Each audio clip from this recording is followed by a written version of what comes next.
السلام عليكم ورحمة الله وبركاته. أنا أخوكم محمد أحمد عبد الله من الدنيا مصر. أكلمكم اليوم عن مقام العبودية. مقام العبودية قال الله عز وجل: وما خلقت الجن والإنس إلا ليعبدون ما أريد منهم من رزق وما أريد أن يطعمون.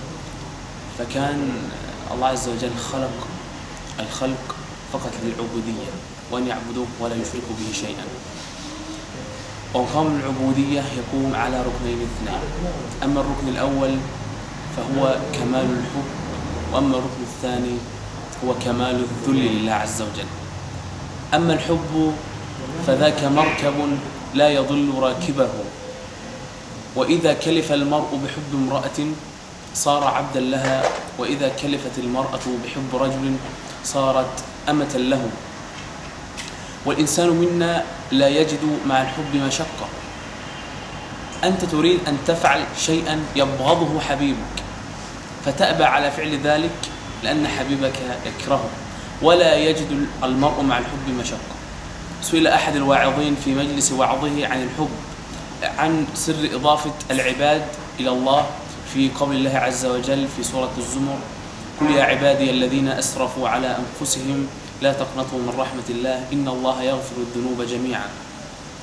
فسئل هذا الواعظ عن سر إضافة العباد إلى الله في قل يا عبادي، فأجاب ذلك الواعظ ببيتين من الشعر ضج المجلس منهما بالبكاء.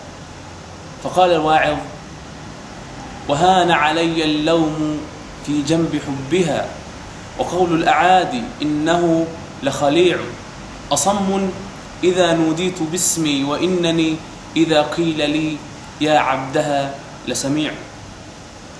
هذين البيتين يحويان معنى أو معاني كثيرة جدا. هذا الشاعر بالمناسبة يقصد معنى آخر ومعنى أسمى من الذي فهمناه من البيتين، وهو أنه يعشق امرأة أو كذا، بل إنه يعني الله عز وجل، فيقول: يا ربي أنا تركت حظ نفسي لك. وأن الشعراء والوعاظ في هذا الباب كانوا يقصدون الله عز وجل بالكلام، ولكن كانوا يضربون المثل بالأشخاص. فأقول إن الشخص منا لا يجد مع الحب مشقة، ونتكلم إن شاء الله في مرة قادمة عن مقام الذل. السلام عليكم ورحمة الله وبركاته.